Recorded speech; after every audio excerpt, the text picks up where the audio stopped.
ঘুমের মধ্যে যদি আজরাইল এসে হাজির হয়ে যায়, আমি আমার মার থেকে বিদায় নিতে পারবো না। সকালবেলা মা ডেকে দেখবে আমার বডিটা লাশ কাঠের মতো শক্ত, বরফের মতো ঠান্ডা। মা একটা চিৎকার দিয়া বলবে, তোরা কই আছো? আয়, আমার বাবাই নাই। আমারে আম্মু বলে কে ডাক দিবে? আমি কার জবানে আম্মু ডাকটা শুনবো? আমার কলিজা ভেঙ্গে চৌচির হয়ে যাবে। ও আল্লাহর বান্দারা, আজকে তোমার পায়ে ধরে ধরে এত কেন বুঝাই রে বাবা? আমার কবরে আমি যাব, তোমার কবরে তুমি যাবা। আমার কবরের জবাব আমি দিব, তোমার কবরের জবাব তুমি দিবা। এরপরও কেন এত কষ্ট করে পায়ে ধরে ধরে বিনয়ের সাথে বুঝাই রে বাবা? একটাই মাত্র কারণ, কোন জ্ঞানী বাবা মা চায় না তার সন্তান বিপদে পড়ে যাক। কোন একটা বাচ্চা পানির পার্শ্বে বসে খেলবে, কোন জ্ঞানী ব্যক্তি তারে দেখিয়া রাখিয়া যাবে না যদি ভইরা যায়। সন্তানের উঠাইয়া গার্ডিয়ানের হাতে দিবে। ওলামায়ে কেরাম পায়ে ধরে ধরে দেখতেছে, তুমি আজকে দাড়ি কামাইয়া বেপর্দায় চলিয়া জাহান্নামের আগুনের পার্শ্বে বসে খেলতেছো। না জানি আল্লাহ বেড়া বেজার হইয়া আজরাইলের যদি পাঠাইয়া দিয়া কয়, ওরে ধর। তোমার নাচ গান শুনতে অবস্থায় যদি আজরাইল আসিয়া রুহুটা খপ করিয়া টেনে ধরে বসে, ও বাবা, জাহান্নাম ছাড়া উপায় নাই। মনে মনে ভাবছু কি ওলামায়ে কেরাম মিথ্যা কথা বলেন? ১৫০০ বছর হয়ে গেল, আজও পর্যন্ত কোরআনের একটা ভুল কেউ বের করতে পারে না রে বাবা। ওই কোরআন সত্য নাকি তোমরা বলবা মিথ্যা? একটু জবাব চাই, বলো কোরআন সত্য না মিথ্যা?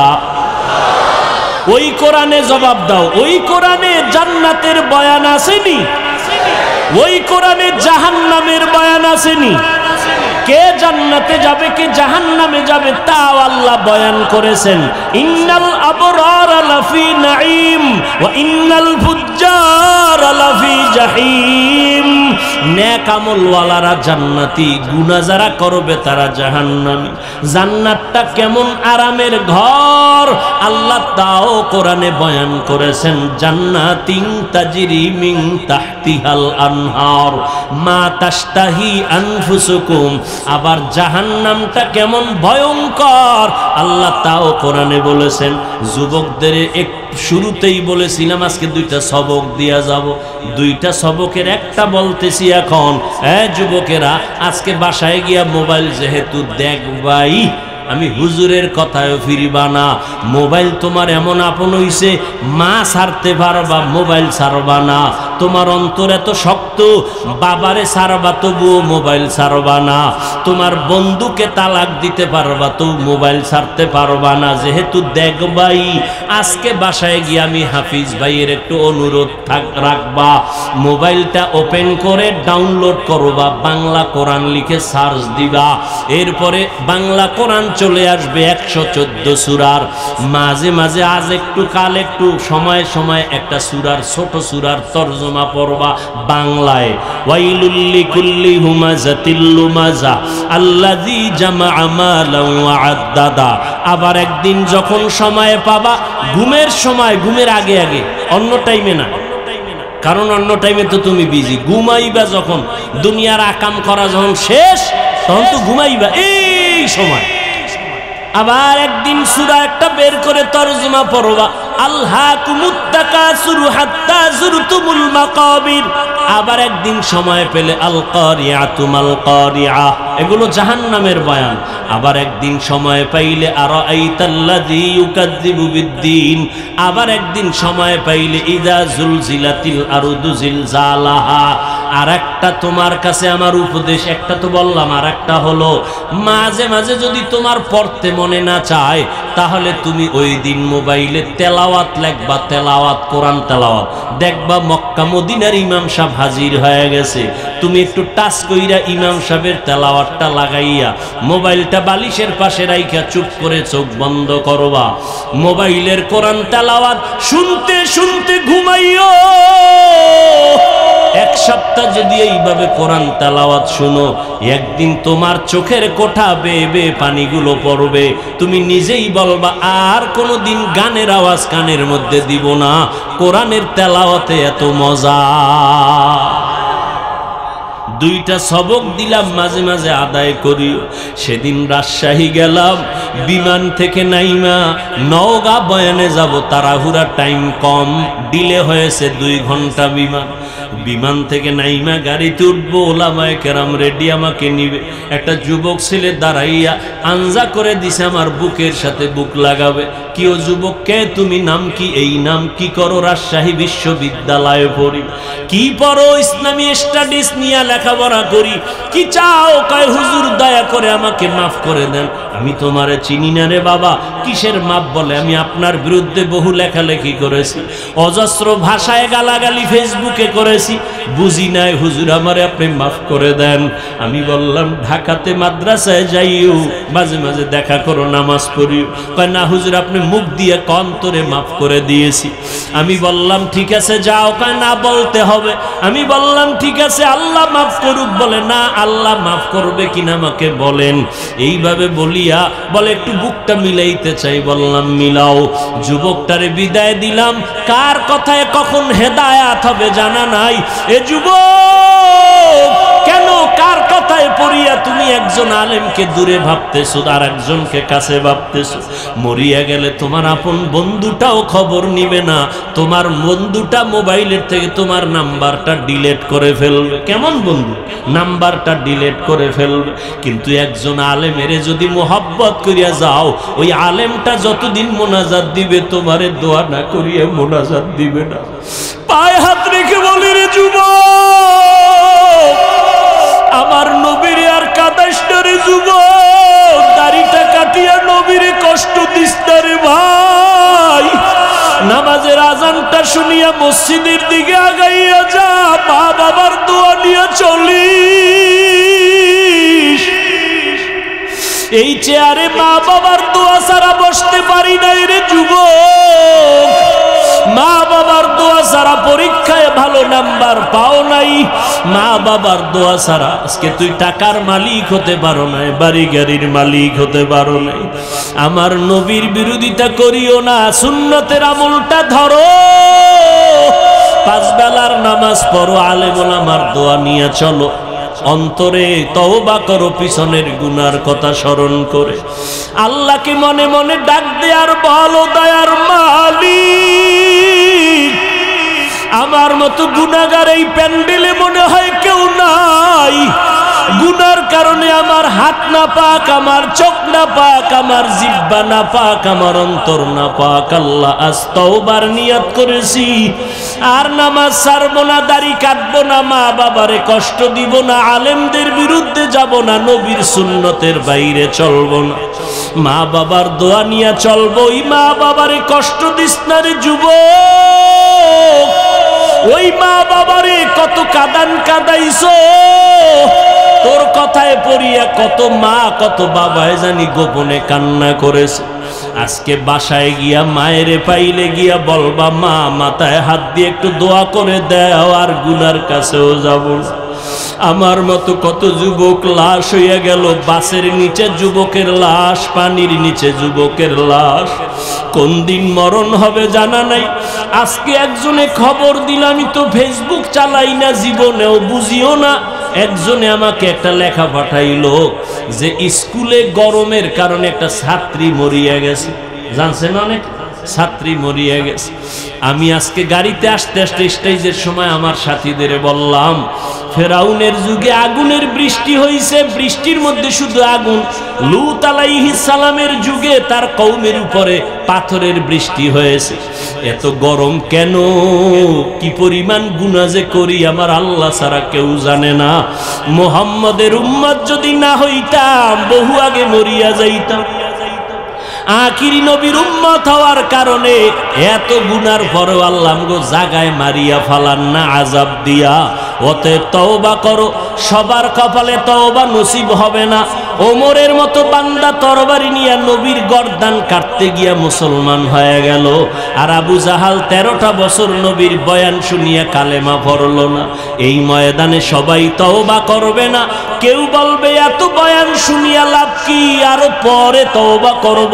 আর একদল যুবক তওবা করিয়া কান্না করিয়া বাসায় গিয়া বলবে, মা আমারে মাফ করিয়া দাও। আজকে ওয়াজের প্যান্ডেলে কত যুবকের চোখে পানি, আমার চোখে মোনাজাতে কেন পানি আসে নাই? মা তোমার বোধহয় মনে কষ্ট, আমারে তুমি মাফ করে দাও, আর আমি গুনাহ করব না, আল্লাহর বিরোধিতায় করব না, নবীর বিরুদ্ধে যাব না, আলেমদের বিরোধিতায় আর যাব না। জীবনে যত গুনাহ করিয়াই ফালাইছি, আজকে তওবা করব মা বাবার দোয়া নিয়া। যাদের তওবা করার নিয়ত আছে, অন্তরে কোনো মুনাফিকি নাই, দুর্বলতা নাই, খাঁটি তওবা করার নিয়ত যাদের অন্তরে আছে, গলায় ছুরি লাগলে মরিয়া যাব, আর নবীর বিরোধিতা করব না, আলেমের পরামর্শ নিয়ে চলবো, নামাজ পড়ব, মা বাবার দোয়া নিয়ে চলবো।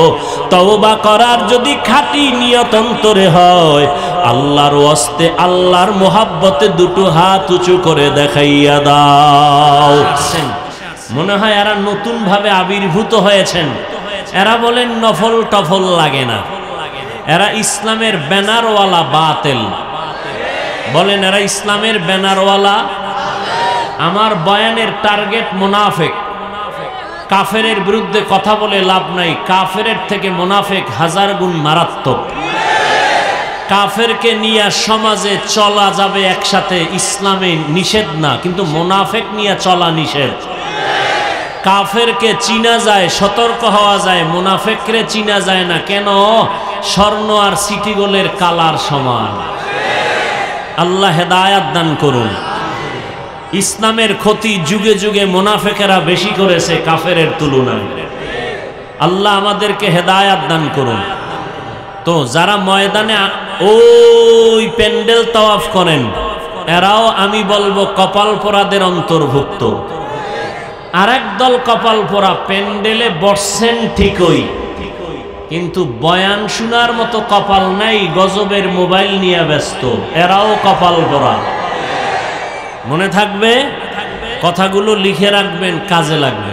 নাম্বার 3, আরেক দল কপাল পোড়া টের পাবেন মোনাজাতের আগে। 2 ঘন্টা বয়ান শুনবে ঠিকই, 5 মিনিট বসে ধৈর্য ধারণ করে দোয়াটা না করে চলে যাবে। নিছক এরা কপাল পোড়া। এতগুলো মানুষ নিয়ে আব্বা আম্মার জন্য দোয়া করা আর আপনার জীবনে সম্ভব? আর আপনি কাইদা কাইদা দোয়া করবেন, তাও কি সম্ভব? কিন্তু 100% চ্যালেঞ্জ আর গ্যারান্টি, বিশাল ময়দানের একজনের আমিন কবুল তো সবার আমিন কবুল। এত সুন্দর বরকতের দোয়া বাদ দিয়া যারা 3 ঘন্টা বয়ান শুনে যাবে, সব বয়ানের মূল নির্যাস আর বরকত হলো মোনাজাত বা দোয়ার মধ্যে। এই দোয়ায় যারা শরীক হতে পারবে না, তারা কপাল পোড়া। নিজেরে ভাবে বুজুর্গ, দোয়া টোয়া লাগে না, গুনাহ নাই, দোয়ার দরকার কি? বাইরে গিয়ে দেখবেন বান্দা বিড়ি টানতেছে, আছে না নাই? আল্লাহ আমাদের সবাইকে হেদায়াত দান করুন। তো আপনাদের এলাকায় মনে হয় এই 2য় আসলাম, 3য়বার আরো একবার আসবো ডিসেম্বরে ইনশাআল্লাহ। আপনাদের পার্শ্বে কি এক মসজিদ আছে না? কি? শাহী মসজিদ। ইনশাআল্লাহ দেখা হবে। ইনশাআল্লাহ বলেন না? আল্লাহ কবুল করেন। আসিলে স্বাগত পাবে, হেথা পাবে ঠাই, নীরবে আসন নিবে, কোনো বাধা নাই।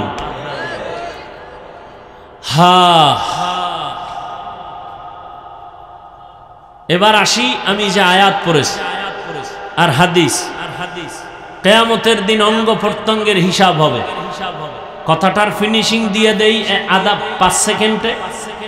যারা মোবাইল নিয়ে ব্যস্ত হয়ে আছেন, দয়া ও মেহেরবানি করে মোবাইলটা বন্ধ রাখলে আল্লাহ খুশি হবেন। শুধু শুধু সময় নষ্ট করে কি লাভ? আমাদের বরিশালের একটা গ্রাম্য প্রবাদ আছে, বুদ্ধি থাকলে ঘর জামাই থাকতে হয় না।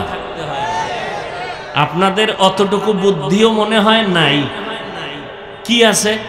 যদি চিন্তা করতেন হাফিজ ভাইয়ের বয়ানটা আমার দরকার হবে, তারা আল্লাহকে ভয় করে, তাদের পুরস্কার দুনিয়াতে 6টা, তাদের পুরস্কার পরকাল জীবনে হবে 2টা।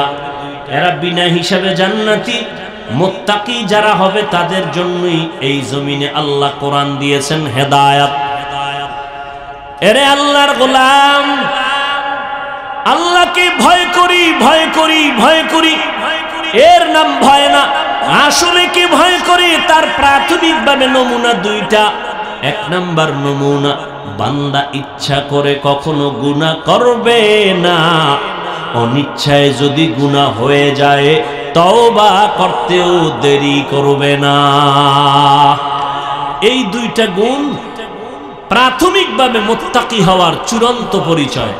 হয়তো গুনাহ করবে না, নয়তো গুনাহ হয়ে গেলে, গুনাহ করলে নয়, হয়ে গেলে তওবা করতেও দেরি করবে না। এর নাম মুত্তাকি। মুত্তাকিনদের পুরস্কার দুনিয়াতে 6টা। এর মধ্যে ওগুলি লাগাতার বলার সময় নাই। এর মধ্যে দুনিয়াতে 6টার মধ্যে এক পুরস্কারের নাম আল্লাহ কুদরতি জিম্মায় ফেরেশতা দিয়া বরকতি রিজিক ঘরে পৌঁছাইয়া দিবেন। আর এক পুরস্কার হবে আল্লাহ তাকে স্পেশাল একটা পাওয়ার দান করবেন, পাওয়ারের নাম ফুরকান। ইয়া আইয়ুহাল্লাযীনা আমানু ইন তাত্তাকুল্লাহ ইয়াজআল লাকুম ফুরকানা। মা মা'নাল ফুরকান? হুয়া নূরুম মিন ইলাহি। মুত্তাকিনদেরকে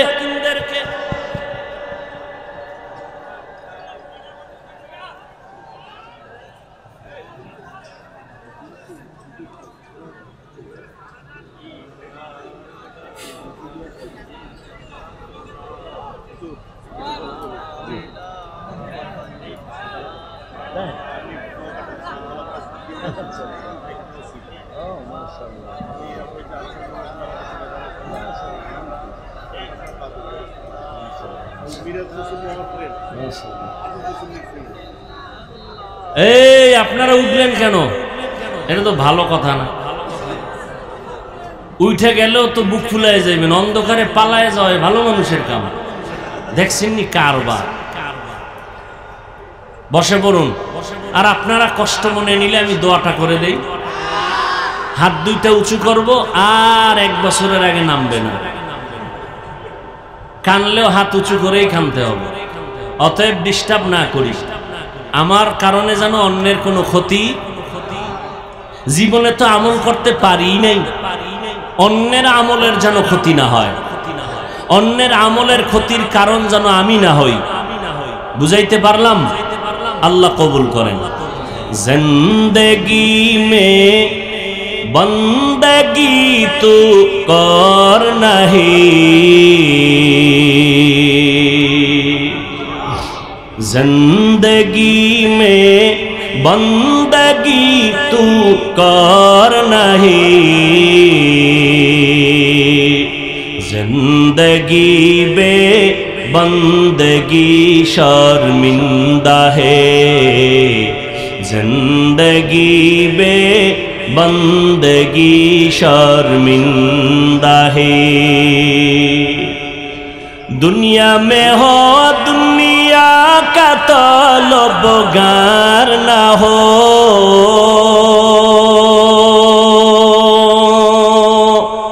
बाजार से गुजर हो खरीदार ना हो,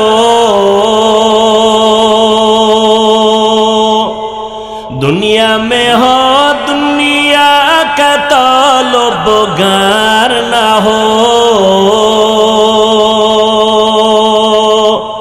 बाजार से गुजर हो खरीदार ना हो। ये दुनिया एक मिसल कागज फूल है, ये दुनिया एक मिसल कागज फूल है, जिंदगी में बंदगी तू करना है, जिंदगी में बंदगी तू करना है, जिंदगी बे बंदगी शर्मिंदा है, जिंदगी बे बंदगी शर्मिंदा है। খারাপ লাগে না? ভালো লাগে? তাহলে গান শুনো কেন বলো? এরে যুবক আল্লাহর গোলাম, পাও দুটো যদি আগাইয়া দিতি আল্লাহর কসম, পা ধরে ধরে আমি পায়ে হাত রেখে বলে যাইতাম, আমি পায়ে হাত রেখে বলে যাইতাম, ও যুবক, আমার আল্লাহর মোহাব্বতের নেয়ামতের কানের পাওয়ার গান শুনিয়া নষ্ট করিস না। যুবক, বিদায় বেলা দুটো সবক দিয়া যাই, মাঝে মাঝে মানিস ডেলি পারবি না, কারণ বাবায় মান্নত করছে মোবাইল দিয়া জাহান্নামে নিবে। আমি বান্দার বয়ানে মোবাইল থেকে ফিরবি না রে যুবক। সারাটা রাত মোবাইলের পেছনে পড়ে চেহারাটারে কার্টুন বানাইছো, কবিরা গুনাহ করে করে চোখের পাওয়ার নষ্ট করেছো। হাসলে আর কাঁদলেও কোনো লাভ হবে না। রমজান মাসে কত বাবার পায়ের কাছে গিয়া বললাম, সন্তানের রোজাদার বানাও। আম্মা জান রাতের বেলা সাহারির টাইমে মাঝে মাঝে কয়, ও সন্তান একটু উইঠা দুই একটা রোজা রাখবি নি? সন্তান কাম্মু তুমি যদি দোয়া করো রাখবো। কেমন কপাল পোড়া বাবা জান, কয় উঠাইও না, রোজা রাখাইও না, চেহারাটা নষ্ট হয়ে যাবে। ওই আব্বা জানের যদি জিজ্ঞাসা করি, বাবা তোমার সন্তান রোজা রাখলে চেহারা নষ্ট হবে, আর আজ মোবাইল চালাইয়া রাত সারাটা রাত কবিরা গুনাহ করে করে করে করে করে করে চেহারাটা নষ্ট করে ফেললো, ব্রেনের উপরে এফেক্ট লাগলো, হার্ট দুর্বল, কিডনি দুর্বল, চোখের পাওয়ার নাই, মাথা ব্যথা বেড়ে গেল, বুকে ব্যথা বেড়ে গেল, পড়তে বসলে মনে চায় না, মাথা ঘুরায়, মোবাইলের কারণে সব নষ্ট। বলো বাবা, তোমার সন্তান মোবাইল দিয়া চেহারা নষ্ট করলো, কোন মেডিসিন দিয়া বলো সন্তানের চেহারা ভালো বানাইবা? ভালো বানানোর কোন উপায় কি? এর মেয়ার মদের নেশা আর গাঞ্জার নেশা, মোবাইলের নেশা বড় মারাত্মক। দুনিয়ার জীবন শেষ, যৌবন শেষ, লেখাপড়া শেষ, চরিত্র শেষ, এমন একটা মারাত্মক বিপদগামী ফ্যাক্টরির নাম গজবের এই মোবাইল। আব্বাজান কি খুশি, আলহামদুলিল্লাহ হুজুর, আমি একটা টাটকা অবুজের মতো মোবাইলের গোষ্ঠীও বুঝি না, মাশাআল্লাহ আমার যে একটা সন্তান আছে না, একটা নাতি আছে না, মোবাইলের সব চিপা চাপার খবর জানে। খুব গুণগান গাইয়া এক মাস পরে সন্তান কোলে নিয়ে একা, হাফিজ ভাই একটু দম করেন, পানি পরা দেন। বিষয় কি? কয় বোবা হয়ে গেছে, কথা কয় না। মোবাইলের আকামে ধরছে ভালো, ওই মোবাইলের দিকে সারাদিন মোরা খাবাই ছিল, তাকায় তাকায় শুধু নাচ গান দেখতো। আব্বুও বলা শিখায় নাই, আম্মু ডাকাও শিখায় নাই। এজন্য স্পষ্ট রসুলের সহি হাদিস, قال النبي صلى الله عليه وآله وسلم ما من مولود إلا يولد على الفطرة فأبواه يهودانه أو ينصرانه أو يمجسانه। পয়গম্বর বলেন, হে উম্মতের দল, ভালো করে শুনে নাও, দুনিয়াতে যত সন্তান ভূমিষ্ঠ হয় সব সন্তান ঈমানের আলো নিয়ে ভূমিষ্ঠ হয়, কিন্তু মা বাবা ওই সন্তানকে ইহুদি বানায়, মূর্তি পূজারী বানায়, অগ্নি পূজারী বানায়, গায়রুল্লাহর গোলাম বানায় মা বাবা। এই জন্য শুরুতে একটু কবিতার টান দিছি, একটুখানি নেকের তরে রোজ হাসরের মাঠেতে বাবা ঘুরবে ছেলের পিছে, ছেলে বাবার আগেতে। একটা নেকের টানে বাবা ছেলের পেছনে পড়ে যাবে, ছেলে বাবার আগে চলে যাবে। এরে নবীর উম্মত আশিকির দল, কিয়ামতের দিন আল্লাহ জিজ্ঞেস করবে, ও সন্তান নামাজ পড়েছো? বলবে পড়ি নাই। রোজা রেখেছো? রাখি নাই। কেন? সন্তান আল্লাহর দরবারে মা বাবার বিরুদ্ধে আরজি বা মামলা পেশ করবে। রব্বানা ইন্না আতা'না সাদাতানা ওয়া কুবারানা ফাআদাল্লুনাস সাবিলা। আল্লাহ আমার কোনো দোষ নাই, ধরলে আব্বারে ধরো। কেন? কোনদিন আমার মা বাবায় নামাজের দাওয়াত দেয় না। এরে শ্যামনগরের মুমিন, এরে যুবক, আমি পটিয়া মাদ্রাসায় বয়ান করেছিলাম গত বছর। বলেছিলাম দুনিয়ার মানুষ সম্মানের চেয়ারে বসাইতে আগে যোগ্যতার যাচাই করে, তারপরে চেয়ারে বসায়। আর আমার আল্লাহ চেয়ারে বসাইয়া যোগ্যতা দেয়। ব্যবধান আছে না নাই? মানুষ যোগ্যতা দেখা চেয়ারে বসায়, আর আমার মাওলা অযোগ্যরে চেয়ারে বসাইয়া যোগ্যতা দেয়। কাবেলিয়াত দাদে উরা শর্ত নিজ বলকে শর্ত কাবেলিয়াত দাদে। দুনিয়াওয়ালাদের মতো আল্লাহ যদি বাছাই করতেন যোগ্যতা ছাড়া চেয়ারে বসাইব না, তাহলে আফ্রিকার জঙ্গলের বেলাল মদিনার দরবারে আসতে পারতো না। যদিও 10 জন জান্নাতি সাহাবার মধ্যে বেলালের নাম নাই, কিন্তু দাম কত বেলালের জানুরে মুমিন। আমার নবী জান্নাত দেখে আসছেন ওই মেরাজের রাত। বেলালের হাঁটার আওয়াজ শুনে আসছেন। বেলালের এত মর্যাদা, আল্লাহ বেলালের এত মর্যাদা দান করেছেন। যদি শুধু বেলালের ইতিহাস বলা শুরু করি সারা রাত চলে যাবে। আল্লাহ তাআলা যোগ্যতা দেইখা চেয়ার দেয় না, বরং চেয়ারে বসাইয়া যোগ্যতা দান করে। এরে যুবক, সন্তান বলবে আমার মা বাবাকে আটকাইয়া দাও। কোনদিন মা বাবা আমারে নামাজের দাওয়াত দেয় নাই, জুমার মসজিদে যাওয়ার জন্য বলে নাই, নামাজের কথা বলে নাই।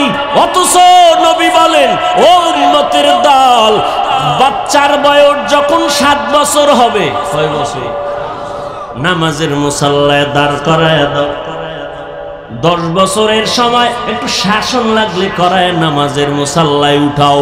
কারণ বড় হয়ে গেলে কন্ট্রোলে নিতে পারবা না, তখন তোমার বিপদ ঘাড়ে চেপে বসবে। মাত্র কয়েক মাস আগে ফেসবুক শরীফের গোলাম সাহেবরা সবাই জানেন, কয়েক মাস আগে ঢাকা বাড্ডা থানার ভেতরে 2টা বড় বড় শিক্ষিত আজদাহা সন্তান রেখে বাবায় কোটি টাকার সম্পদ রেখে মরে গেল। বাবার লাশটা রাস্তায় পড়ে রইল ঘরের দরজায়। 2টা সন্তান বাবার টাকা পয়সা নিয়ে ঝগড়ায় সারাটা দিন পার করলো। বাবার লাশটা দাফনের মতো চিন্তা কোনো সন্তান করে নাই। এমন কুলাঙ্গার সন্তান জন্ম দিয়া কি লাভ হবে বলো? এমন কুলাঙ্গারের বাবা দাবি করলে কি লাভ হবে বলো? ও যুবক, ও বাবাজি, ও পর্দার আড়ালের আম্মা জানেরা আসেনি? আম্মা জানেরা আছে? এরে আম্মা জান, আপনাদের কত সম্মান আপনারা জানেননি।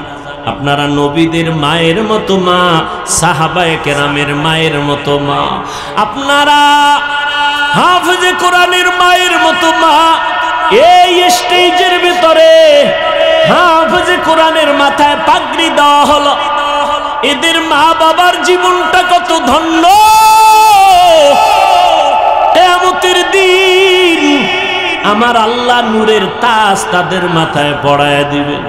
হাফেজে কোরআনের ডাকবেন, বলবেন ইউকালু লি সাহিবিল কোরআন ইকরা ওয়ারতাকি। এই কোরআন হাফেজ, একটা আয়াত পড়ার এক তালা বিল্ডিং এ উঠতে থাকো। এভাবে তুমি যাও, তবে একা যাইও না, তুমি 10 জনের জন্য গুনাহগার জাহান্নামীর সুপারিশ করো। আমি কোরআনের বরকতে 10টা জাহান্নামীকে জান্নাত দিয়া দিব। আতিনা ফি দারে দুনিয়া না হাসান আতিনা ফি দারে উকবানা হাসান ইয়া গিয়াসাল মুস্তাগীসি নাহদিনা লফতিখারা বিল উলুমে ওয়াল গিনা হর গরিদে নেকো তু তৈয়ার হে जो न मांगे उससे तू बेजार है। মা বাবার বিরুদ্ধে সন্তান বলবে আল্লাহ আমার মা বাবাকে আটকাইয়া দাও। ও পর্দার আড়ালের আম্মা জানেরা, আজকে হাফিজুর রহমানের বয়ান শুনতে আসছেন। আমি সন্তানকে আমার আব্বারে কে চিনতো ওই কুয়াকাটা বঙ্গোপসাগরের কিনারার থেকে আজ আপনাদের শ্যামনগর নাকি শ্যামনগরের হাজারো লাখো মানুষের সামনে চেয়ারে বসাইছেন কে? আমার মালিক। বাহাদুরি করার কোনো উপায় নাই রে ভাই। আপনাদেরও আল্লাহ সন্তান দান করেছেন, কেন আপনি সম্মানের সন্তান দুনিয়াতে রেখে যেতে পারলেন না? এরে আম্মা জান, আপনারা তো আলিমের মায়ের মতো মা খাদিজা রাদিয়াল্লাহু আনহার মতো নারী, ফাতেমা রাদিয়াল্লাহু আনহার মতো নারী, আয়েশা রাদিয়াল্লাহু আনহার মতো নারী, হাওয়া আলাইহা সালামের মতো নারী, মারিয়াম আলাইহা সালামের মতো নারী, আপনারা হাজেরা আলাইহা সালামের মতো নারী। আপনারা কত দামি, আপনাদের গর্ভ থেকেই তো আসছে এই যুগের বড় বড় দামি দামি সন্তান। কই আপনার সন্তান ডাক্তার হবে আলহামদুলিল্লাহ, আপনার সন্তান ইঞ্জিনিয়ার হবে আলহামদুলিল্লাহ। আমি কলিজা দিয়া দোয়া করে যাই গো ভাই, আপনার সন্তান বড় প্রফেসর হবে আলহামদুলিল্লাহ, আপনার সন্তান একজন এসপি হবে, একজন ডিসি হবে আলহামদুলিল্লাহ। বানাইয়েন, যুবকেরাও ডাক্তারি পড়িও ছাইরো না, কারণ আমগো দেশে আলেম ওলামার অভাব নাই, আদর্শ ডাক্তার আর ইঞ্জিনিয়ারের বড় অভাব। আমার দেশে আদর্শ ডিসি সাহেবের অভাব, আমার দেশে আদর্শ এসপিদের অভাব। আজকে যদি আমার দেশে প্রত্যেকটা জেলা থানার ওসি ডিসি এসপি 5 ওয়াক্ত নামাজি হইতেন, ময়দানে কোরআনের কথা বলতে কোনো অনুমতি লাগতো না।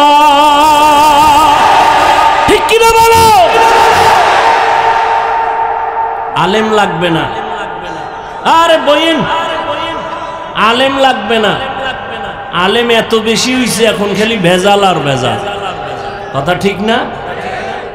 আউযুবিল্লাহ না পারে ফতোয়া একটা দিয়ে দিছে, আছে না নাই? আল্লাহ হেদায়েত দান করুন।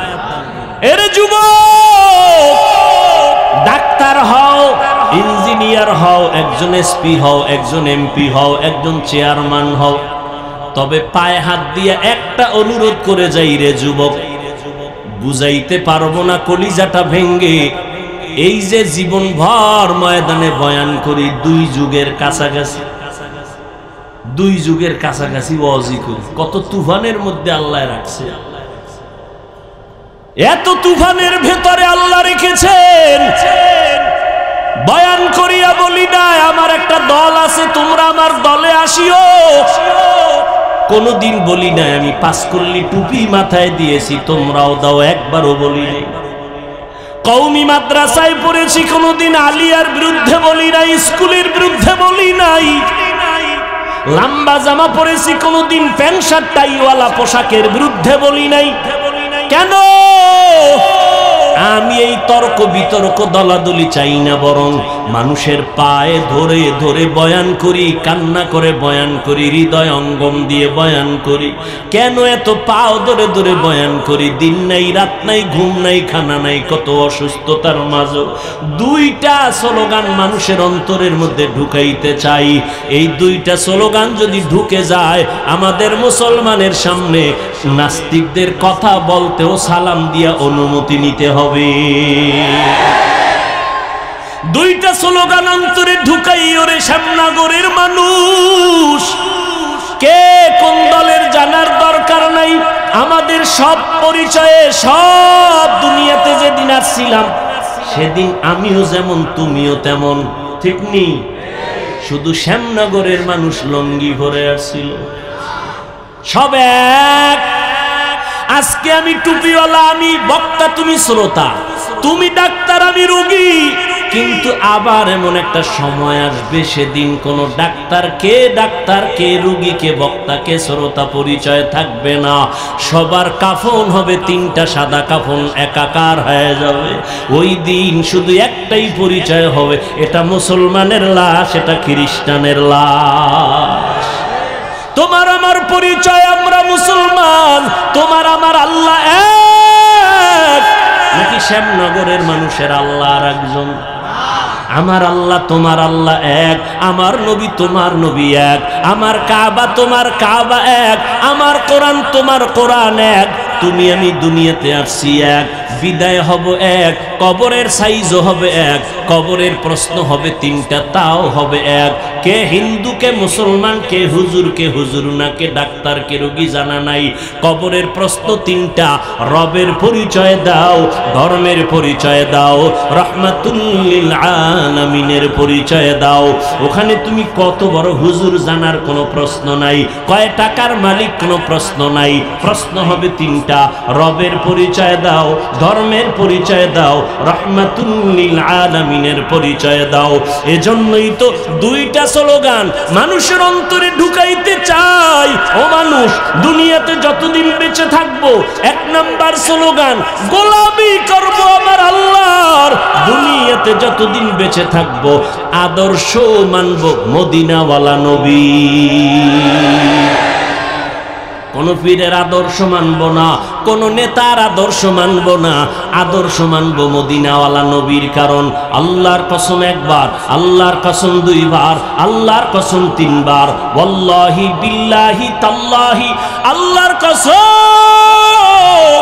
দুনিয়াতে যত মানুষের আদর্শ দেখো, আল্লাহর কসম সব আদর্শগুলো নাপাক, একমাত্র মদিনাওয়ালা নবীর আদর্শই হলো পাক। ও গো নবীর উম্মতেরা হয়ে আজি দিশাহারা, কোরআন হাদিসের চলো যখন যাহা চায় মনে, নবী বিনে কে তরবে পুলসিরাত মিজানে, নবী বিনে কে তরবে পুলসিরাত মিজানে। নবী আমার জীবন ভরে দিনের লাগি কষ্ট করে,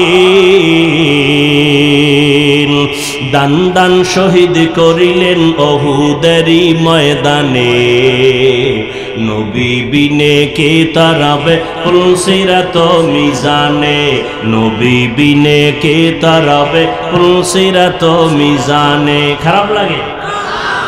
এরে নবীর আশিক, নবীর আদর্শের বাহিরে কোন নারীরা অবহেলিত ছিল সেই সময়। বড় দুঃখ, মুসলমান হইয়া বুঝতে চায় না মুহাম্মদ কেমন। নারীদের ওই সময় সমাজে এতটা অবহেলা মনে করত, নারীদেরকে এত খারাপ জানতো। নারীদের কথা শুনলে বাবার লজ্জায় মাথা ঢেকে নিত, লজ্জায় মাথা উঁচু করতে পারত না। সেই সময় আমার আল্লাহ নবীর মাধ্যমে নারীদের মর্যাদা কিয়ামত পর্যন্ত এই পরিমাণ নারীদের মর্যাদা বাড়াইয়া দিয়েছেন, আম্মা জানেরা বুঝাইতে পারবো না। নারীদের মর্যাদা কিয়ামত পর্যন্ত আল্লাহ পাক নবীর মাধ্যমে পুরুষের তুলনায় এত পরিমাণ বাড়াইছেন। আল্লাহর কসম, দুনিয়ার কেউ যদি আলাদা ফর্মুলায় নারীদের সম্মান দিতে চায়, খোদার কসম নারীদের সম্মান হবে না, হবে আরো অপমান।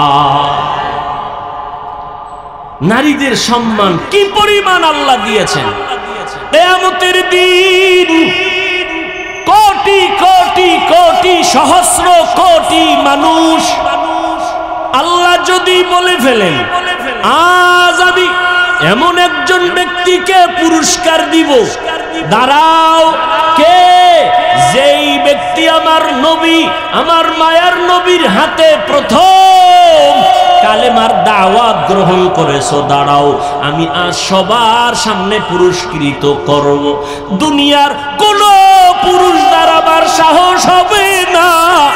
একজন নারী দাঁড়াইয়া বলবেন, আল্লাহ আপনার নবীর হাতে সর্বপ্রথম আমি ঈমানের দাওয়াত কবুল করেছি, আমি একজন নারী খাদিজাতুল কুবরা। আল্লাহ যদি বলে আমার নবীর দ্বীন জিন্দা রাখার জন্য বুকের তাজা রক্তকে ঢেলে দিয়েছো, শাহাদাতের পেয়ালা পান করেছো, একটু দাঁড়াও, আমি পুরস্কার দিব সবার সামনে। কোন পুরুষ দাঁড়াবার ক্ষমতা হবে না, একজন নারী দাঁড়ায় বলবেন, আল্লাহ মুহাম্মদের দ্বীন জমিনে জিন্দা রাখার জন্য আমি বুকের তাজা রক্ত ঢেলে দিয়েছি, আমি একজন মাত্র নারী, সুমাইয়া রাদিয়াল্লাহু আনহা। এরে আম্মা জান, মনটা কি চায় না একটা আদর্শ ডাক্তারের মা হয়ে যাবেন? ও যুবক, ডাক্তার, ইঞ্জিনিয়ার, প্রফেসর হও, তবে পায়ে ধরে বললাম বেয়াদব হইও না। তোমার ব্যবহারে যেন কোনো আলেম কষ্ট না পায়। এই যুবক, ভালো করে শুনো, তোমার ব্যবহারে যেন এলাকার কোনো মুরব্বী কষ্ট না পায়, তোমার ব্যবহারে যেন মা বাবা কষ্ট না পায়, বরদোয়া না করে। কত যুবকের ব্যবহার দেখলে কলিজা ঠান্ডা হয়ে যায়, কত যুবকের মনে চায় যে রুমালটা দিয়া পা মোছায় দেই। যুবক আজান হলেই মসজিদের বারান্দায় গিয়া দাঁড়ায় যায়। ও যুবক, একটু তুমি তোমার জবানে আমাকে একটু সাক্ষী দাও লাখো মানুষের সামনে, বলো বাবা, মিথ্যা বলবা না, সত্য কথার সাক্ষী দাও। তোমার মতো যুবক র্যাব, আর্মি, পুলিশ, বিডিআরের চাকরি করে, ওসি, ডিসি, এসপি, ওকিল, ব্যারিস্টার, 5 ওয়াক্ত নামাজি দাড়িওয়ালা আছে না নাই? আল্লাহ বিবেক দিয়েছে, বিবেকের সাথে বেঈমানি করিস না রে বাবা। একটু জিজ্ঞাসা করি, তোমার বিবেকটাকে বলো। তোমার মতো যুবক যদি ওসি, ডিসি, এসপি হয়, নামাজ পড়ে, তুমি কেন পারো না? তোমার মতো যুবক স্কুলে পড়ে, কলেজে পড়ে, 5 বেলার নামাজি আছে না নাই? আসতে বলো কেন বাবা? নাই? তুমি কেন পারো না? তোমার ক্লাসের ছেলে মেয়েরা নামাজ পড়ে, তুমি পারো না কেন? তোমার একটা তাবিজ দিয়ে যাই, কাজে লাগাই। ওই নামাজি যে তোমার ক্লাসের ভাই বোনেরা আছে, ও পাও দোয়া পানি খালি ফেটে 3 বার। আর কিভাবে লজ্জা দিলে নামাজ পড়বি রে যুবক? দুনিয়ার কোন ইমাম নামাজের বিরোধিতা করে নাই। হাসরের দিন প্রথম হিসাব হবে নামাজের। নামাজটা পড়িও। তোমার মতো যুবক ড্রাইভারি করে, নদীতে মাছ ধরে, নামাজ ছাড়ে না, বলো তুমি কেন পারো না? আমি তোমাকে একবারও কিন্তু বলি নাই মাদ্রাসায় যাও, টুপি মাথায় দাও, বড় ভাগরি লাগাও, বড় বুজুর্গ হও, একবারও বলি নাই। বরং স্কুলে যারা পড়ো স্কুল ছাড়বি না, কলেজে যারা পড়ো কলেজের শেষ সীমানায় যাওয়া ছাড়া বন্ধ হবি না। কারণ আমার দেশে আলেম লাগবে না, ডাক্তার লাগবে। আমার দেশে আদর্শ ইঞ্জিনিয়ার লাগবে, কারণ চতুর্মুখী টের পাও না কি পরিমাণ বিজাতীয় অন্ধকার চেপে আসতেছে।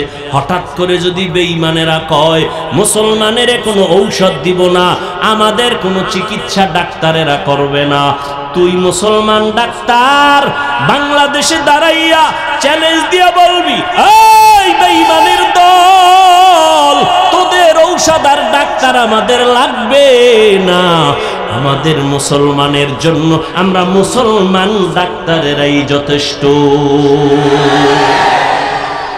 তবে দাবি একটাই করে গেলাম, বেয়াদব হবি না। খবরদার, তোমার আঙ্গুলের ইশারায় জানো কোন আলেম কষ্ট না পায়। আলেমদের বিরোধিতায় পড়ছো তো কপাল পুড়ছে। কারণ আল্লাহ যার কল্যাণ চান তাকে হেদায়াতের মালা পরান, যার কল্যাণ চান না তার গলায় হেদায়াতের মালা পড়ে না। তো কি করবে? তার প্রথম নমুনা, আল্লাহ কার হেদায়াত চায় না তার প্রথম নমুনা আলেমের বিরোধিতা করা। এই যুবক, মায়ের অনুমতি নিয়ে তারপরে আলেমের বিরুদ্ধে ফেসবুকে লেখিস। মা যদি কয়, দুনিয়াতে এমন কোন মা পাবি না যে বলবে আলেমের গালি, একটা মাও ভাবি না। কোন মা চায় না কারো সাথে বেয়াদবি করবি আর বদদুয়া নিবি। এরে যুবক, মোনাজাত তো সবাই ধরে, সবার চোখে তো পানি আসে না।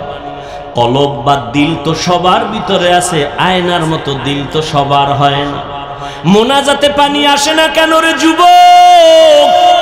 অবশ্যই আমার আল্লাহ গুনার কারণে তোমার উপরে বেজার, তোমার মা বাবা তোমার উপরে বেজার। কয়দিন আর দুনিয়ায় বাহাদুরি করবারে বাবা? কোন দিন যেন আজরাইল এসে হাজির হয়ে যাবে। মহামারী করোনায় কি শিক্ষা তোমার হয় নাই? স্কুল বন্ধ, কলেজ বন্ধ, ব্যবসা বন্ধ, চাকরি বন্ধ, কিন্তু নজর করে দেখছো কোরআনের একটা মাদ্রাসাও বন্ধ হয় নাই। ইতিহাস ভুলে যাইও না, শত শত করোনার লাশ কাদের মধ্যে নিয়া গোসল করাইয়া কাফন পরাইয়া দাফন করাইছে আমার দেশের টুপিওয়ালা আলেমেরা। একজন আলেমও করোনায় মরে নাই। মাস্কের উপরে মাস্ক, ট্রিপল মাস্ক। এখনো এক মগা ঢাকায় আছে আমার জুমার মসজিদের ভিতরে, হে আজও বাইর হয় না। হেই যে মাস্ক লাগায়া চান্দি গরম কইরা ছাদের ভিতরে ঢুকছে, অনেক নাফিক নিয়ে মুস্কানে নাকি হুঁসি বড় হয়ে গেছে। বাহিরে আয় না, মরার ভয়, এখনো বের হয় না করোনার ভয়। চিন্তা করেন, তাহলে মাস্কওয়ালারা কেউ মরে নাই? কি যমুনা গ্রুপের মালিক কোটি হাজার কোটি টাকা দিয়া বলেছে, ডাক্তার আমাকে স্পেশাল ফ্লাইটে সিঙ্গাপুরে নাও, চিকিৎসা দাও। টাকা পড়ে রইল, আর করোনার থেকে তারে বাঁচাইতে পারলো না। আল্লাহ যখন ডাক আসবে কেউ ধরে রাখতে পারবে না। আর আল্লাহ যদি বাঁচাইতে চান, বিমানে আগুন লাইগা সব মরে যাবে, একজন মরবে না। লঞ্চ ডুবিয়া কত মানুষ মরে গেল, অনেকেই মরল না। আগুনে পুড়িয়া কত মানুষ চলে গেল, কত মানুষ আবার বেঁচে রইল। কয়েক মাস আগে মোমেনশাহী ময়মনসিংহ এলাকা বিশ্ব রোডের ভেতরে তিনটা মানুষ, একটা স্বামী একটা স্ত্রী, মাঝখানে একটা কন্যা সন্তান। ওই মহিলার গর্ভে একটা বাচ্চা, রাস্তা পার হবে তিনজনে হাত দিয়ে ধরছে, মাঝখানে বাচ্চা। বিশ্ব রোডটা পার হইয়া যখন ও পার যাবে, মাঝামাঝি যাওয়ার সময় একটা ট্রাক দ্রুত গতিতে সে ধাক্কা দিয়ে দিল। সব মরে গেল, বাচ্চাটাও মরে গেল, স্বামীও মরে গেল, স্ত্রীও মরে গেল। কিন্তু মহিলার গর্ভের বাচ্চাটা বের হইয়া আজও পর্যন্ত জিন্দা আছে। কাদের কুদরত দারি বার কামাল, আনতা রব্বি আনতা হাসবি যুল জালাল। এই যুবকেরা, ঘুমের ঘরে মানুষ মরেনি তো যখন গানের তার কানে লাগাও ঘুমের সময়, রাত্র ৩টা বাজে ল্যাফের ভিতরে বাতি জ্বলে, আম্মা কয় কি ও কয় মরা খাবাইস। এরে যুবক, একটু যদি চিন্তা করতি, ঘুমের মধ্যে যদি আজরাইল এসে হাজির হয়ে যায়, আমি আমার মার থেকে বিদায় নিতে পারবো না। সকালবেলা মা ডেকে দেখবে আমার বডিটা লাশ, কাঠের মতো শক্ত, বরফের মতো ঠান্ডা। মা একটা চিৎকার দিয়া বলবে, তোরা কই আছো, আয়, আমার বাবাই নাই। আমারে আম্মু বলে কে ডাক দিবে? আমি কার জবানে আম্মু ডাকটা শুনবো? আমার কলিজা ভেঙ্গে চৌচির হয়ে যাবে। ও আল্লাহর বান্দারা, আজকে তোমার পায়ে ধরে ধরে এত কেন বুঝাই রে বাবা? আমার কবরে আমি যাব, তোমার কবরে তুমি যাবা। আমার কবরের জবাব আমি দিব, তোমার কবরের জবাব তুমি দিবা। এরপরও কেন এত কষ্ট করে পায়ে ধরে ধরে বিনয়ের সাথে বুঝাই রে বাবা? একটাই মাত্র কারণ, কোন জ্ঞানী বাবা মা চায় না তার সন্তান বিপদে পড়ে যাক। কোন একটা বাচ্চা পানির পার্শ্বে বসে খেলবে, কোন জ্ঞানী ব্যক্তি তারে দেখিয়া রাখিয়া যাবে না, যদি ভইরা যায় সন্তানের উঠাইয়া গার্ডিয়ানের হাতে দিবে। ওলামায়ে কেরাম পায়ে ধরে ধরে দেখতেছে, তুমি আজকে দাড়ি কামাইয়া বেপর্দায় চলিয়া জাহান্নামের আগুনের পার্শ্বে বসে খেলতেছো। না জানি আল্লাহ রাবেরা বেজার হইয়া আজরাইলের যদি পাঠাইয়া দিয়া কয় ওরে ধর, তোমার নাচ গান শুনতে অবস্থায় যদি আজরাইল আসিয়া রুহুটা খপ করিয়া টেনে ধরে বসে, ও বাবা জাহান্নাম ছাড়া উপায় নাই। মনে মনে ভাবছু কি ওলামায়ে কেরাম মিথ্যা কথা বলেন? ১৫০০ বছর হয়ে গেল, আজও পর্যন্ত কোরআনের একটা ভুল কেউ বের করতে পারে না রে বাবা। ওই কোরআন সত্য নাকি তোমরা বলবা মিথ্যা? একটু জবাব চাই, বলো কোরআন সত্য না মিথ্যা? ওই কোরআনে জবাব দাও। ওই কোরআনে জান্নাতের বয়ান আসেনি? ওই কোরআনে জাহান্নামের বয়ান আসেনি? কে জান্নাতে যাবে কে জাহান্নামে যাবে তাও আল্লাহ বয়ান করেছেন। ইন্নাল আবরার লাফি নাঈম ওয়া ইন্নাল ফুজ্জার লাফি জাহিম।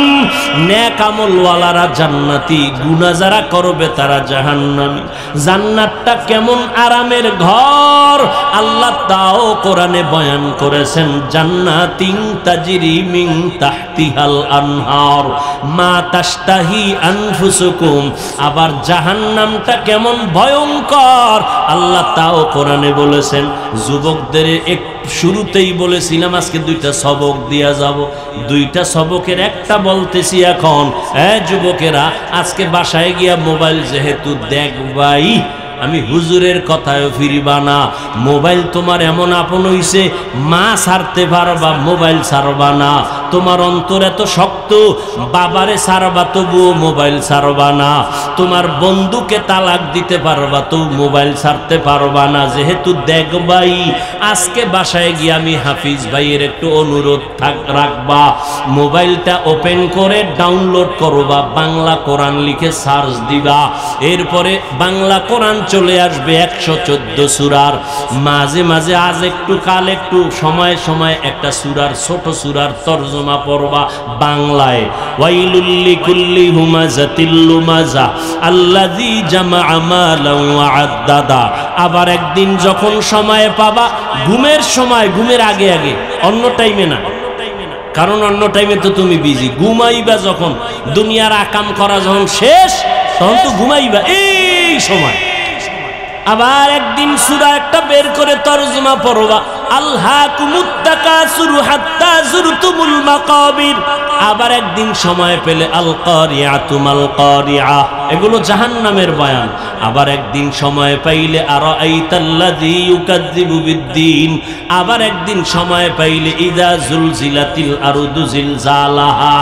আর একটা তোমার কাছে আমার উপদেশ, একটা তো বললাম, আর একটা হলো মাঝে মাঝে যদি তোমার পড়তে মনে না চায়, তাহলে তুমি ওই দিন মোবাইলে তেলাওয়াত লেখবা, তেলাওয়াত, কোরআন তেলাওয়াত। দেখবা মক্কা মদিনার ইমাম সাহেব হাজির হয়ে গেছে। তুমি একটু টাচ কইরা ইমাম সাহেবের তেলাওয়াতটা লাগাইয়া মোবাইলটা বালিশের পাশে রাইখা চুপ করে চোখ বন্ধ করবা। মোবাইলের কোরআন তেলাওয়াত শুনতে শুনতে ঘুমাইও। এক সপ্তাহ যদি এইভাবে কোরআন তেলাওয়াত শুনো, একদিন তোমার চোখের কোঠা বেয়ে বেয়ে পানিগুলো পড়বে। তুমি নিজেই বলবা আর কোনোদিন গানের আওয়াজ কানের মধ্যে দিব না, কোরআনের তেলাওয়াতে এত মজা। দুইটা সবক দিলাম, মাঝে মাঝে আদায় করিও। সেদিন রাজশাহী গেলাম, বিমান থেকে নাইমা নওগাঁ বয়ানে যাব, তাড়াহুড়া, টাইম কম, ডিলে হয়েছে 2 ঘন্টা বিমান। বিমান থেকে নাইমা গাড়িতে উঠবো, ওলামায়ে কেরাম রেডি, আমাকে নিবে। একটা যুবক ছেলে দাঁড়াইয়া আঞ্জা করে দিছে আমার বুকের সাথে বুক লাগাবে। কি ও যুবক, কে তুমি, নাম কি? এই নাম। কি করো? রাজশাহী বিশ্ববিদ্যালয়ে পড়ি। কি পড়ো? ইসলামী স্টাডিজ নিয়ে লেখাপড়া করি। কি চাও? কয় হুজুর দয়া করে আমাকে মাফ করে দেন, আমি তোমারে চিনি না রে বাবা। কিসের মাপ? বলে আমি আপনার বিরুদ্ধে বহু লেখালেখি করেছি, অজস্র ভাষায় গালাগালি ফেসবুকে করেছি, বুঝি নাই হুজুর, আমারে আপনি মাফ করে দেন। আমি বললাম ঢাকাতে মাদ্রাসায় যাইও, মাঝে মাঝে দেখা করো, নামাজ পড়িও। কয় না হুজুর, আপনি মুখ দিয়ে অন্তরে মাফ করে দিয়েছি। আমি বললাম ঠিক আছে যাও। কয় না, বলতে হবে। আমি বললাম ঠিক আছে, আল্লাহ মাফ করুক। বলে না, আল্লাহ মাফ করবে কিনা আমাকে বলেন। এইভাবে বলিয়া বলে একটু বুকটা মিলাইতে চাই। বললাম মিলাও। যুবকটারে বিদায় দিলাম। কার কথায় কখন হেদায়াত হবে জানা নাই। এ যুবক, কেন কার কথায় পড়িয়া তুমি একজন আলেমকে দূরে ভাবতেছো আর একজনকে কাছে ভাবতেছো? মরিয়া গেলে তোমার আপন বন্ধুটাও খবর নিবে না। তোমার বন্ধুটা মোবাইলের থেকে তোমার নাম্বারটা ডিলিট করে ফেলবে। কেমন বন্ধু? নাম্বারটা ডিলিট করে ফেলবে। কিন্তু একজন আলেমের যদি মোহাব্বত করিয়া যাও, ওই আলেমটা যতদিন মোনাজাত দিবে তোমারে দোয়া না করিয়া মোনাজাত দিবে না। পায়ে হাত রেখে বলি রে যুবক, আমার নবীর আর কাদাইস না রে যুবক, দাড়িটা কাটিয়া নবীরে কষ্ট দিস না রে ভাই। নামাজের আজানটা শুনিয়া মসজিদের দিকে আগাইয়া যা, মা বাবার দোয়া নিয়ে চলিস। এই চেয়ারে মা বাবার দোয়া ছাড়া বসতে পারি নাই রে যুবক। মা বাবার দোয়া ছাড়া পরীক্ষায় ভালো নাম্বার পাও নাই। মা বাবার দোয়া ছাড়া আজকে তুই টাকার মালিক হতে পারো নাই, বাড়ি গাড়ির মালিক হতে পারো নাই। আমার নবীর বিরোধিতা করিও না, সুন্নতের আমলটা ধরো, পাঁচ বেলার নামাজ পড়ো, আলেম ওলামার দোয়া নিয়ে চলো। অন্তরে তওবা করো পিছনের গুনার কথা স্মরণ করে। আল্লাহকে মনে মনে ডাক দে আর বলো, দয়ার মালিক, আমার মতো গুনাহগার এই প্যান্ডেলে মনে হয় কেউ নাই। গুনার কারণে আমার হাত না পাক, আমার চোখ না পাক, আমার জিহ্বা না পাক, আমার অন্তর না পাক। আল্লাহ আজ তওবার নিয়ত করেছি, আর নামাজ ছাড়বো না, দাড়ি কাটবো না, মা বাবারে কষ্ট দিব না, আলেমদের বিরুদ্ধে যাব না, নবীর সুন্নতের বাইরে চলবো না, মা বাবার দোয়া নিয়ে চলবো। ওই মা বাবারে কষ্ট দিস না রে যুবক। ওই মা বাবারে কত কাদান কাদাইছো, তোর কথায় পড়িয়া কত মা কত বাবায় জানি গোপনে কান্না করেছে। আজকে বাসায় গিয়া মায়েরে পাইলে গিয়া বলবা, মা মাথায় হাত দিয়ে একটু দোয়া করে দাও, আর গুনার কাছেও যাব না। আমার মতো কত যুবক লাশ হইয়া গেল, বাসের নিচে যুবকের লাশ, পানির নিচে যুবকের লাশ। কোন দিন মরণ হবে জানা নাই। আজকে একজনে খবর দিল, আমি তো ফেসবুক চালাই না, জীবনেও বুঝিও না। একজনে আমাকে একটা লেখা পাঠাইলো যে স্কুলে গরমের কারণে একটা ছাত্রী মরিয়া গেছে। জানছেন, অনেক ছাত্রী মরিয়া গেছে। আমি আজকে গাড়িতে আসতে আসতে স্টেজের সময় আমার সাথীদের বললাম, ফেরাউনের যুগে আগুনের বৃষ্টি হইছে, বৃষ্টির মধ্যে শুধু আগুন। লূত আলাইহিস সালামের যুগে তার কওমের উপরে পাথরের বৃষ্টি হয়েছে। এত গরম কেন? কি পরিমাণ গুনাহ যে করি আমার আল্লাহ ছাড়া কেউ জানে না। মুহাম্মদের উম্মত যদি না হইতাম, বহু আগে মরিয়া যাইতাম। আখিরি নবীর উম্মত হওয়ার কারণে এত গুনার পরেও আল্লাহ গো জাগায় মারিয়া ফালান না আযাব দিয়া। অতএব তওবা করো। সবার কপালে তওবা নসিব হবে না। ওমরের মতো বান্দা তরবারি নিয়ে নবীর গর্দান কাটতে গিয়া মুসলমান হয়ে গেল, আর আবু জাহাল 13টা বছর নবীর বয়ান শুনিয়া কালেমা পড়ল না। এই ময়দানে সবাই তওবা করবে না। কেউ বলবে এত বয়ান শুনিয়া লাভ কি, আরো পরে তওবা করব।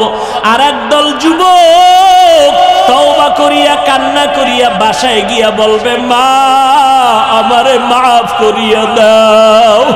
আজকে ওয়াজের প্যান্ডেলে কত যুবকের চোখে পানি, আমার চোখে মোনাজাতে কেন পানি আসে নাই?